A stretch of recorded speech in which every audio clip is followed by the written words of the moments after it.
SJ Smuckers, the company that makes jelly and jam and the Uncrustables, decided to spend $5.6 billion to basically buy Twinkies. But was it a good idea?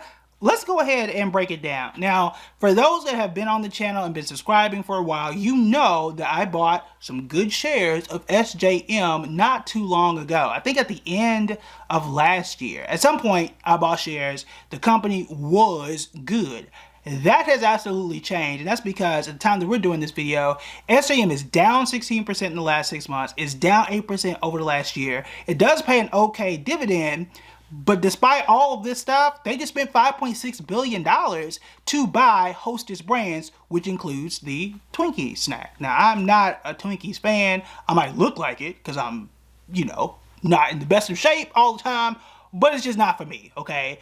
Now, what are the pros and cons here? And that's really the thing that we need to discuss, and whether or not we need to continue to hold on to stock or whether I'm going to let go of the stock. I'm really leaning towards letting it go based on what has changed since the time that I bought the stock and based on how I don't think this is the best fit for this company. So let's just go ahead and break it down. I can only find, I don't know why I pronounce it that way, I can only find one pro, only one pro, and the rest were cons. So I guess we'll start off and be positive and start off with the thing that absolutely could make sense. And that's the fact that the Hostess brand, they make Twinkies and a bunch of other things, they have 40% of their sales coming from convenience stores. So gas stations, Sheetz, Buc-ee's, Quick Trip, 7-Eleven, I'm trying to name all the regional places, Wawa, if you're in that region.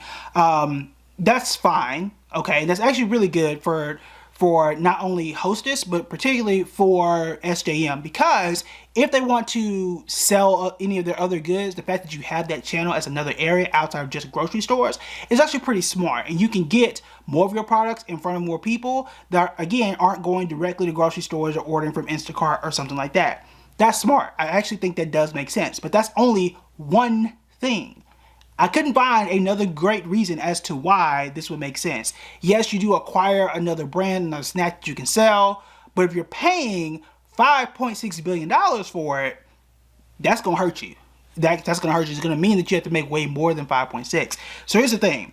This was expensive. This is a 54% premium, meaning the brand was worth this much, Hostess was worth this much. They paid 54% more than that. Just a few years ago, the company Hostess as a whole was valued at about $2.6 billion. So again, that's about 54%. They're overpaying, at least in my view, based on that amount.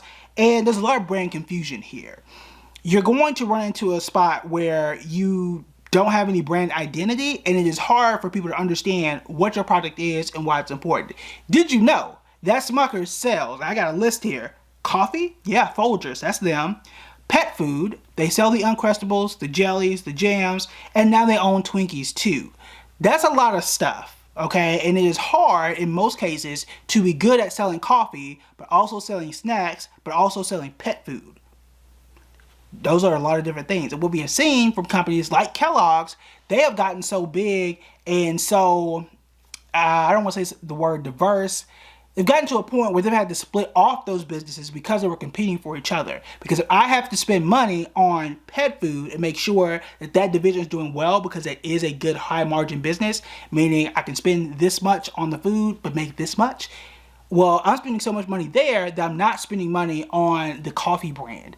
And that means the coffee brand is suffering because pet food is doing well, as opposed to those things being separated out and everybody can focus their full capacities on those different brands. But you got all this stuff under one roof, which makes things a little bit more difficult. The other thing, and this might be the worst or at least the biggest, it's not 2020 anymore. Okay, it's not.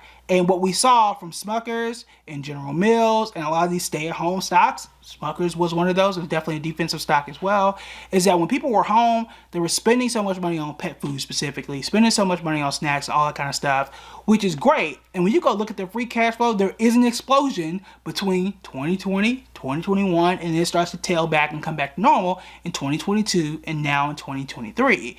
To buy it now, after the fact that you're probably not going to see those same numbers, I don't know if that was the best move, right? Now, this would have made great sense in 2021, maybe.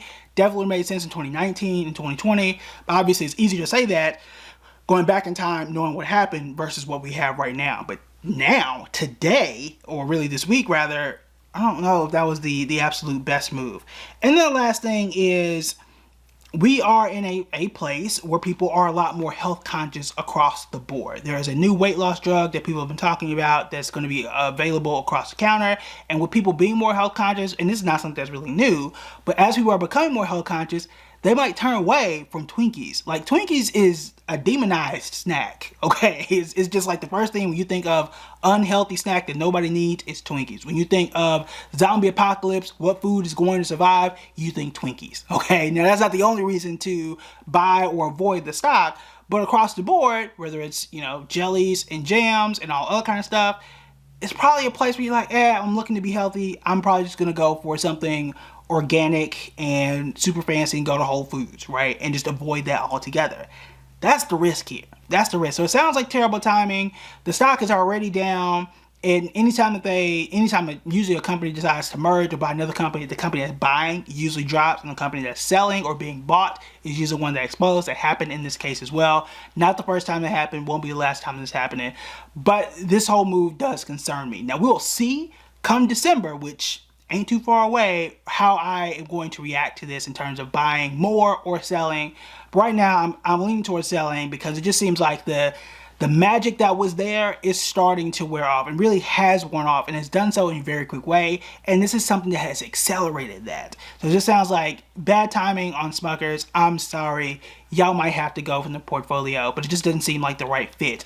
If you are, though, looking for something that could be the right fit for your portfolio and it might be worth buying right now, you want to check out this video right here.